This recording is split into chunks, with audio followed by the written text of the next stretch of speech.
সকাল সকাল আমার বর এক মুখ হাসি নিয়ে এলো অনেক কিছু। তো কি নিয়ে এলো, কোথা থেকে নিয়ে এলো জানতে হলে দেখতে হবে পুরো ভিডিওটা। শিক্ষক দিবস উপলক্ষে এবং বিজ্ঞান মন্দির প্রতিষ্ঠানের পক্ষ থেকে আজ ছিল রক্তদান শিবির, সেখানেই গেছিল আমার হাসি। এইদিকে আমার ছেলে তার ড্রয়িং ক্লাস থেকে নিয়ে এলো অনেক গিফট। ক্রিয়েটিভ ড্রয়িং স্কুলের পক্ষ থেকে ছিল ড্রয়িং কম্পিটিশন, সেই কম্পিটিশনের নাম দিয়েছিল আমার ছেলে, সেখান থেকে পেয়েছে এই ট্রফি। যেহেতু আমার ছেলের কাল থেকে এক্সাম শুরু হচ্ছে তাই ও পড়তে গেছিল, পড়তে গিয়ে টিউশন থেকে ডাইরেক্ট চলে গেছিল আঁকার স্কুল, ওখানে স্যারের সাথে দেখা করে বাড়ি চলে এসেছে। আর এইদিকে আমি লেগে পড়েছি সংসারের কাছে, কারণ আমিও যাবো আজকে রক্তদান শিবিরে রক্ত। ছোট থেকে আজ পর্যন্ত কোনো রক্তদান শিবিরে আমি রক্তদান করিনি, কিন্তু আজ আমার প্রথমবার খুব ইচ্ছে গেল রক্তদান শিবিরে গিয়ে রক্তদান করার। তাই আমি তাড়াতাড়ি কাজ সেরে নিচ্ছি যাতে আমি তাড়াতাড়ি করে পৌঁছতে পারি।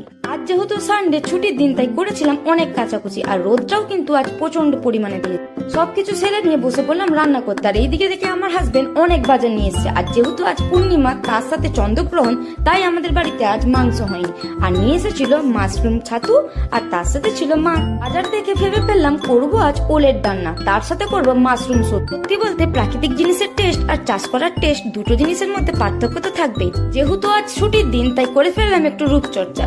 প্রত্যেকদিন টাইম না হলেও প্রতি রবিবার করার চেষ্টা। তারপর দেখি আমার হাজবেন্ড রক্ত দিয়ে চলে এসেছে, আর সাথে নিয়ে এসেছিল একটি বিরাট বড় গাছ, সাথে একটি সার্টিফিকেট ছিল, কিছু টিফিন ছিল।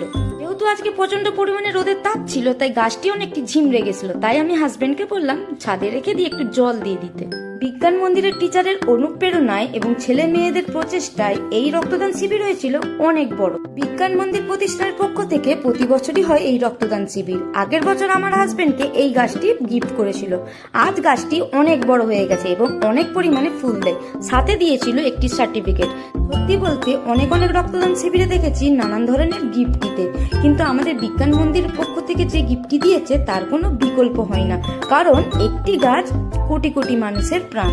তারপর স্নান করে চলে গেলাম রক্তদান শিবিরে রক্ত দেওয়ার জন্য, আর গিয়ে দেখি রক্তদান শিবির শেষ হয়ে গেছে। তবুও আমি আমার হাজবেন্ডকে ভেতরে পাঠালাম দেখার জন্য যে ভেতরে হচ্ছে নাকি। আমার হাজবেন্ড ভেতর থেকে দেখে এসে বলল যে তোমার কপালে সমাজ সেবা করার সৌভাগ্য নেই। কথাটা শুনে খুব দুঃখ পেলাম এবং দুঃখ করে চলে এলাম বাড়িতে। কিন্তু রক্ত না দিতে পারলেও সঙ্গে করে নিয়ে এসেছিলাম একটি দেবদারু গাছ। এবছর রক্ত দিতে পারিনি, কিন্তু পরের বছর অবশ্যই চেষ্টা করব। তারপর বাড়িতে এসেই বাবা মাকে খেতে দিয়ে বসে পড়লাম তিনজনে খেতে। এইদিকে আমার হাজবেন্ড খেতে বসে আমাকে সান্ত্বনা দিচ্ছে যে এবছর হয়নি তো কি হয়েছে, পরের বছর অবশ্যই চেষ্টা করো। আজ কাজের চাপে সেরকম কোনো রান্না করিনি। আজ করেছিলাম সরষে ইলিশ, ওলের ডান্না, মাশরুম সবজি, কাতলা মাছ ভাজা এবং মসুরের ডাল। উঠেই দেখি ফ্লিপকার্ট থেকে আমার একটি পার্সেল এসেছে, মার্সের মাস্কারা। আমি ট্রাই করে অবশ্যই জানাবো। আর বিজ্ঞান মন্দির থেকে যে টিফিনটি দিয়েছিল পোলাও আর চিকেন, সেটি যেহেতু আজ পূর্ণিমা খাবো না, সেটি খাবো কাল। তো কারা কারা বিজ্ঞান মন্দিরে আজ রক্তদান করলে